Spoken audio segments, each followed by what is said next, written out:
Welcome back, another beautiful day in South Florida. I'm Bob Groves. In this video, we're gonna be going over my hydroponic reaper. As you can see, I have pruned this sucker back.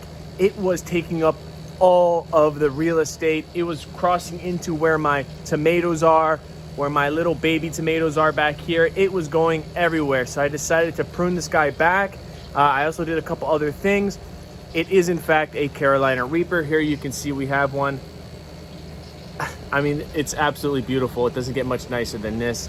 We also have an air layer going on here so I can clone and propagate this plant. I also pruned back the roots. I'll show you in a second. We had an issue with the roots clogging up the net pot bucket lids. So let me flip it around. Again, I thank you guys for tuning in. Smash that like button, subscribe for more. Let's flip the camera around. Here it is.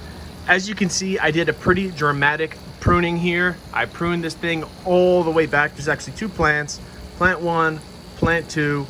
I also trimmed back the roots because the roots expanded and took up all this area. I believe I had expanded clay here before, but there was so much roots, water wouldn't be able to penetrate through, and it was causing this to overflow and ultimately emptied out my entire reservoir onto the floor.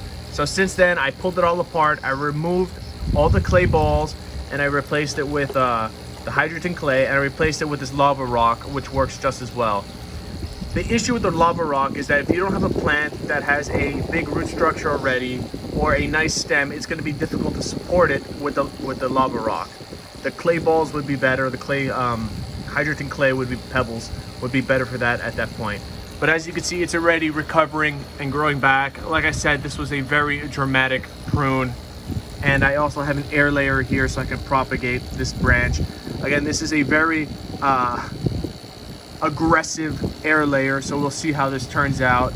Worst case scenario, I can prune it back some more and we're gonna have short, stubby, little bonsai style peppers. Here you can see one of the last peppers that I took off of there. It's super gnarly looking, very, very pretty, bunch of different colors. Obviously it's not fully ripe all the way around, but that's how it is. Let me show you what I did with the roots.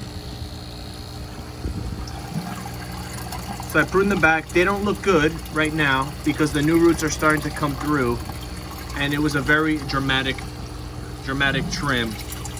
I don't think I could see any new roots. We just have the older roots there that are beginning to die off, and we should have the new roots forming.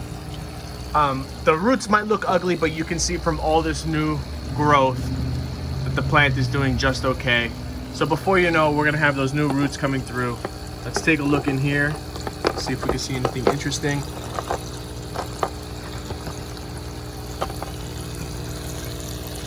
You can see the roots there, some older, more mature roots. See something rather shiny down there.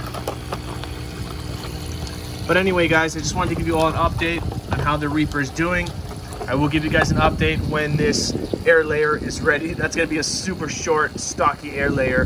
It should be interesting. All of this is for the fun of experimentation and producing these fruits. I'm not gonna eat these because obviously I don't feel like dying on camera. But anyway, I wanna thank you guys for watching.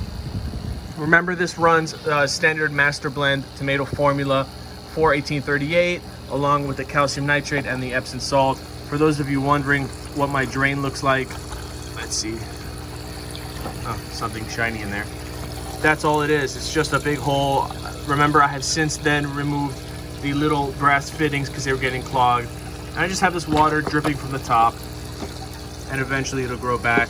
The lid's just dirty. This is just from salts in the hydroponic fluid that have been once the water evaporates, it leaves behind these salts, but you can just rinse that off.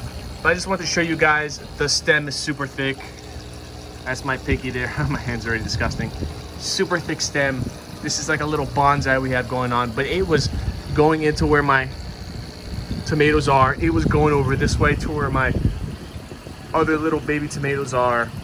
It was crossing into all of these areas. It turned into a monster of a plant. But anyway, thank you guys for following.